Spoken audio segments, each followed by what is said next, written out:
नमस्कार दोस्तों। और कांग्रेस का किला आखिरकार दरक गया।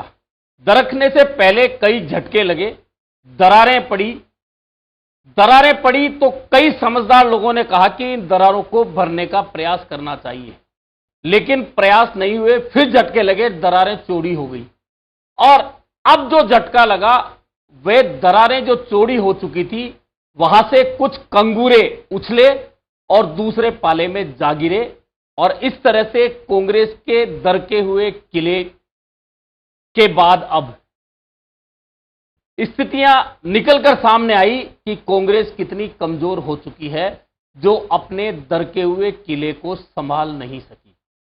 जी हां, मैं बात कर रहा हूं राजस्थान की कांग्रेस की, राजस्थान की राजधानी जयपुर की कांग्रेस की, जयपुर नगर निगम हेरिटेज की।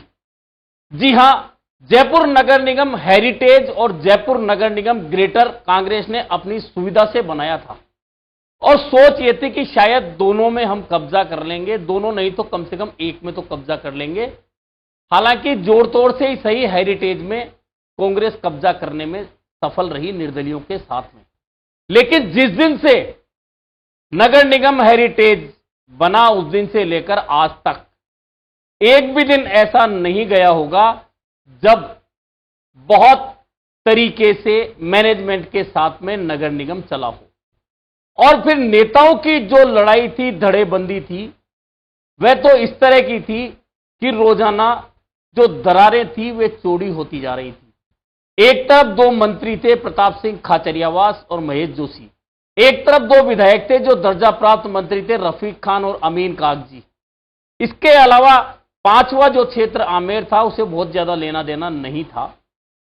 लेकिन जब कांग्रेस की सरकार थी, नगर निगम कांग्रेस का था और पूरा घटनाक्रम बार बार सरकार के सामने था, बार बार किला दरकने की स्थितियां बन रही थी, तो नेताओं को चाहिए था कि उस किले को बचाने का प्रयास करते। लेकिन किले का बचाने का प्रयास करने की बजाय अपने अपने कंगूरों को संभालने का प्रयास किया। और नतीजा यह है कि आज जयपुर नगर निगम हेरिटेज के 8 कांग्रेस पार्षद भाजपा के पाले में जाकर बैठ गए और सीधे सीधे भाजपा को बहुमत मिल गया। दरअसल यह पूरा घटनाक्रम जब शुरू हुआ, यह तब से शुरू हुआ था, आपको याद होगा, जयपुर नगर निगम में कार्यवाहक सीईओ थे राजेंद्र वर्मा।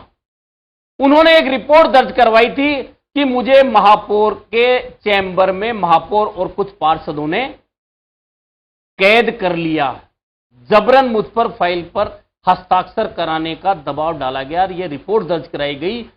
अब इस रिपोर्ट पर चालान पेश होना था, लेकिन जब कांग्रेस की सरकार थी, रिपोर्ट तब हुई थी, तब बहुत से नेताओं को चाहिए था, क्योंकि जयपुर के कांग्रेस के मंत्री थे, विधायक थे, कांग्रेस की सरकार थी, उसे सेटल किया जा सकता था। लेकिन अपनी अपनी लड़ाई को इतना ज्यादा खींचा गया कि वह मामला सेटल होने की बजाय और बढ़ता गया।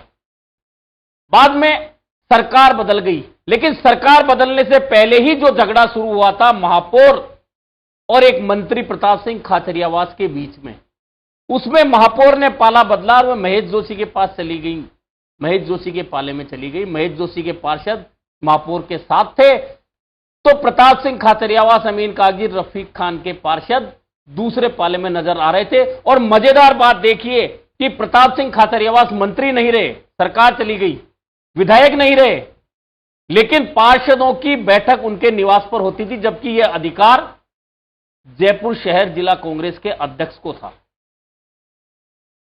तो स्पष्ट था कि कहीं ना कहीं जो गुटबाजी की दरार थी उसे भरने का प्रयास तो कभी हुआ ही नहीं। और देखिए कि 3 बार अब महापौर निलंबित हो चुकी है, 2 बार तो कांग्रेस के राज में, 2 बार कांग्रेस के राज में जब निलंबित हुई तो वे स्टे लेकर आई। और दूसरी बार का तो मजेदार कहानी यह है कि जब महापौर को दूसरी बार बर्खास्त किया गया था, तो आपको याद होगा कि तत्कालीन मंत्री प्रताप सिंह खाचरियावास और 2 विधायक अमीन कागजी, रफीक खान आधी रात को नगरीय विकास मंत्री शांति धारीवाल के घर गए थे, आदेश निकलवाया था। यानी कि दरार इतनी ज्यादा बढ़ चुकी थी। लेकिन यह दरार बढ़ते बढ़ते नतीजा क्या हुआ? नतीजा तो प्रताप सिंह खाचरियावास ने भी चुनाव हार के, पहले विधानसभा चुनाव बड़े अंतराल से हारा और लोकसभा का चुनाव लड़ा तो खुद के क्षेत्र से विधानसभा से भी ज्यादा अंतराल रहा पिछड़ने का। रफीक खान, अमीन कागजी चुनाव तो जीत गए, लेकिन जयपुर की कांग्रेस के हालात आज जिस तरह के हो चुके हैं वह सभी को नजर आ रहे हैं। अब जो पार्षद 8 गए हैं पाला बदलकर, उनमें 4 पार्षद प्रताप सिंह खाचरियावास के क्षेत्र के हैं, 3 अमीन खान के हैं और 1 रफीक खान के। अब वे पार्षदों से जब बात की जा रही है कांग्रेस नेताओं की ओर से, तो वे कह रहे हैं कि हम महापौर से नाराज थे, मुनेश गुर्जर से नाराज थे, इसलिए हम भाजपा का कार्यवाहक मेयर बन जाए, इसका समर्थन देने के लिए हम वहां गए हैं, और यदि मेयर का चुनाव होगा तो हम कांग्रेस के पाले में वोट करेंगे। लेकिन इस बात का विश्वास करेगा कौन? क्योंकि जो पत्र हस्ताक्षरित करके इन 8 पार्षदों ने सौंपा है उसके ऊपर एक लाइन लिखी हुई है, आप आराम से पढ़ सकते हैं कि भाजपा में शामिल होकर भाजपा के कार्यवाहक महापौर को समर्थन दे रहे हैं। अब कौन विश्वास करेगा कि ये कांग्रेस के महापौर को फिर से समर्थन देने आएंगे? और अब वे नेता जिनके नजदीकी पार्षद गए हैं स्पष्टीकरण तो देंगे कि हमें इस बारे में नहीं पता, लेकिन क्या प्रताप सिंह खाचरियावास के घर जब पार्षदों की बैठक होती थी उसमें रफीक खान, अमीन खान मौजूद होते थे, तो क्या वे इस बात का जवाब देंगे कि जब वे लगातार पार्षदों की बैठक कर रहे थे तो आखिरकार अपने दरकते किले को संभाला क्यों नहीं? प्रताप सिंह खाचरियावास के जो 4 लोग, 4 महापौर सिविल लाइन विधानसभा क्षेत्र के भाजपा में शामिल हुए हैं, वे 4 पार्षद थे जो हमेशा दिन के 16 घंटे प्रताप सिंह खाचरियावास के इर्द गिर्द नजर आते थे। अब आप कोई सोच सकता है कि मनोज मुदगल के बिना प्रताप सिंह खाचरियावास के यहां कोई पत्ता हिलता था? उत्तम शर्मा, दशरथ सिंह, ज्योति चौहान। अब अमीन कागजी के क्षेत्र में आ जाइए, मोहम्मद जकरिया, अरविंद मेठी, सुशीला, कौन थे अगर अमीन कागजी के नजदीकी नहीं थे? इनके बिना पत्ता हिल गया। और पारस जैन रफीक खान के हमेशा इर्द गिर्द रहने वाले पार्षद थे। अब अगर अपने नेता को पता नहीं है और ये चले गए तो फिर तो ये कह सकते हैं कि इन नेताओं की जमीन बेहद कमजोर है जयपुर में। और तब चले गए जब 8 महीने से यह घटनाक्रम चल रहा था। मनोज मुदगल तो नेतृत्व कर रहे थे इन पार्षदों का, पहले भी भाजपा नेतृत्व से मिलकर आए थे, लगातार भाजपा नेताओं के संपर्क में थे। और क्या इनके नेताओं को यह पता नहीं था कि ये भाजपा की गोद में बैठने वाले हैं? अब जयपुर शहर कांग्रेस के अध्यक्ष आर तिवारी की बेबसी देखिए। कहते हैं कि सब कुछ प्रदेश नेतृत्व को पता है। मैंने समय समय पर बताया भी था, राजेंद्र वर्मा का जो मामला हुआ था जिसमें अब चालान पेश होने की स्थिति है, उस बारे में मैंने सरकार तक से बात की थी, लेकिन तब जयपुर के नेताओं ने सेटल नहीं होने दिया, चूंकि ना तो मैं उस वक्त जयपुर शहर का अध्यक्ष था, ना मैं विधानसभा का प्रत्याशी था। लेकिन इसी के साथ वे ये भी स्वीकारते हैं कि मेरे जयपुर शहर अध्यक्ष रहते हुए ये सब हो रहा है और हम बेबस हैं, क्योंकि घर के झगड़े ने पड़ोसी का फायदा करा दिया है। एक कहावत है ना भाई कि बाढ़ ही खेत को खा जाए, तो उसमें फिर तो किसी का दोष ही नहीं। मुंसिफ ही कातिल हो जाए तो उसमें हम किसको दोष देंगे? हमारी गलतियों से आज ये दिन देखना पड़ा, मैं इसको स्वीकार कर रहा हूँ। कांग्रेस का अध्यक्ष हूँ, 48 साल से जयपुर के कांग्रेस को देख रहा हूँ। घर की कलह पड़ोसी को फायदा देती। आज भारतीय जनता पार्टी स्वरूप है कि वो मेयर बनाने की तैयारी में, तो हमारी गलतियों के कारण से ऐसा हो रहा। मैं इसको बेझिझक स्वीकार कर रहा हूँ और शीर्ष नेतृत्व को भी इस बात का पता है कि हमारी आपसी कलह ही हमको नुकसान देगी। किसी की भूमिका मानते, कुछ नेताओं की कोई भूमिका हो इसमें स्पष्ट रूप से? नेतृत्व को पता है कि आपसी व्यक्तिगत इनके रंजिशों में हमको आज जनता के बहुमत का अनादर होते हुए देखना पड़ रहा है। ये मेरे को पीड़ा है कि मैं शहर कांग्रेस का अध्यक्ष हूँ और आज जैसे मिट्टी मुट्ठी में से फिसलती है हमारे कांग्रेस का बहुमत होते हुए हमको मेयर दूसरी पार्टी से दिखाई दे रहा है कि ऐसा होने जा रहा है। कुल मिलाकर ये जो सारा घटनाक्रम है वह जयपुर शहर में कांग्रेस के अंदर खाने जो चल रहा था लंबे समय से, और आज कोई नई बात नहीं है जयपुर शहर कांग्रेस में कि नेताओं के बीच में इस तरह के झगड़े हुए हों, लेकिन इस झगड़े का फायदा भाजपा इस तरह उठा ले जाएगी यह पहली बार हुआ है। और मैंने शुरू में कहा था कि दरकते हुए किले की दीवारें जब गिरी और कंगूरे उछलकर इसलिए दूसरे पाले में चले गए। कंगूरे इसलिए बोल रहा हूं कि जो लोग कांग्रेस छोड़कर भाजपा के पाले में गए थे वे कांग्रेस से ज्यादा अपने नेताओं के वर्कर थे, नेताओं के निजी लोग थे। कोई भी कांग्रेस जन अगर कह दे इस बात को, अब सोशल मीडिया पे चले जाइए, इतने कमेंट मिलेंगे कि अगर कांग्रेस के वर्कर को टिकट दिया जाता तो ऐसा नहीं होता। निजी लोगों को टिकट दिया, जेबी लोगों को टिकट दिया, अब वे भाजपा के पाले में जाकर बैठ गए। अब भाजपा कार्यवाहक मेयर बना रही है, कुसुम यादव बन चुकी हैं 60 दिन के लिए, लेकिन जब 8 पार्षद कांग्रेस का पाला छोड़कर भाजपा में चले गए हैं तो अब तो यह तय है कि 60 दिन नहीं, अगला जो कार्यकाल पूरा बाकी का बचा है 1-1.25 साल का, उस पूरे कार्यकाल में भाजपा कार्यवाहक मेयर बनाए, चाहे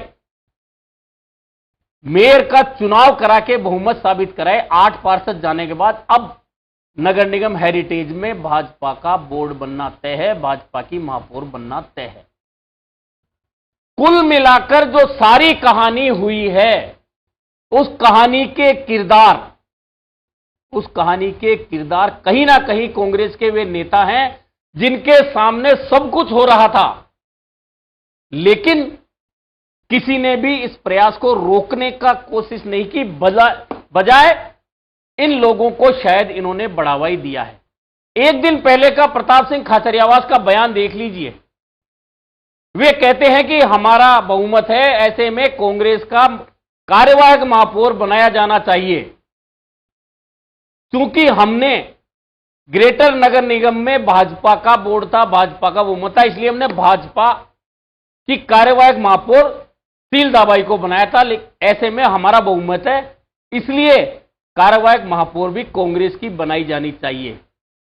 एक तरफ तो वे ये बयान देते हैं, अगले दिन उनके ही 4 पार्षदों के नेतृत्व में कुल 8 पार्षद भाजपा में शामिल हो जाते हैं।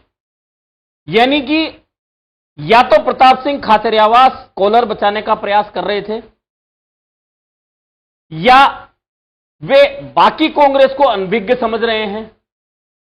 अब कुल मिलाकर एक तो घटनाक्रम तो हो चुका, कांग्रेस का किला भी दरक चुका, और यह भी तय है कि अब महापौर बाकी के कार्यकाल में भाजपा की होगी, बोर्ड भाजपा का होगा। लेकिन ये जो 8 पार्षद गए हैं वे क्या हासिल कर पाएंगे, देखना तो यह मजेदार होगा। दरअसल मनोज मुदगल तो पहले दिन से ही खुद को डिप्टी मेयर मानकर चल रहे थे। अब चूंकि महापौर सिविल लाइन से बन गई, ओबीसी की महिला बननी थी, और मुस्लिम महिला को पहले दिन से जो कहा जा रहा है राजनीतिक रूप से कि रफीक खान अमीन कागजी चाहते ही नहीं थे कि कोई मुस्लिम महिला ओबीसी की महापौर बने, क्योंकि अगर वह महापौर बनती तो कहीं ना कहीं इनके एरिया से बनती, इनके एरिया से बनती तो कहीं ना कहीं इनको चुनौती मिलती आगे जाकर। ऐसे में इन्होंने कहीं नहीं बनने दिया। महापौर सिविल लाइन से मुनेश गुजर को बना दिया गया उस समय, क्योंकि प्रताप सिंह खाचरियावास के रिश्ते अच्छे थे मुनेश गुजर से। बिगड़े का नतीजा यह रहा कि एसीबी का छापा हुआ, सुशील गुजर मेयर के पति गिरफ्तार हुए, बाद में संलिप्तता मुनेश गुजर की भी एसीबी ने बताई, और इस दौरान 2 बार मुनेश गुजर कांग्रेस के राज में निलंबित भी हुई, स्टे लेकर वापस भी आ गई। अब क्या होगा पता नहीं, क्योंकि हाई कोर्ट में उनकी अर्जी अभी बकाया है सुनवाई के लिए। लेकिन चूंकि सरकार ने अपना काम कर दिया है, और कहा यह भी जा रहा है कि जो 8 पार्षद गए हैं वे डर के मारे गए हैं, क्योंकि राजेंद्र वर्मा मामले में इन पर चालान पेश होना था।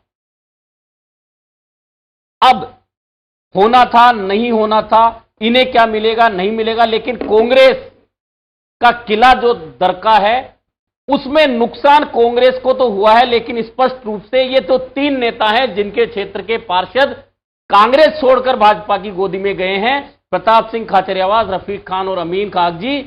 इनकी जमीन भी खिसकी है, भले ही ये खुद को कितना भी मजबूत कहें,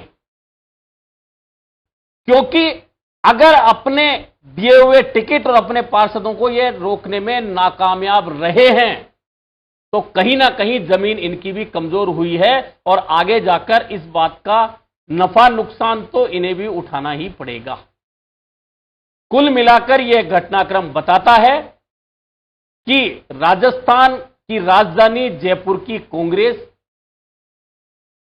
अभी भी सबक लेने को तैयार नहीं है, और सबक लेने को तैयार नहीं है तो यह एक बड़ी चोट पहली खाई है। आगे जाकर हो सकता है कुछ और चोट जयपुर कांग्रेस खाने को तैयार बैठी हो। अभी के लिए इतना ही, फिर मिलेंगे नए मुद्दे पर चर्चा के।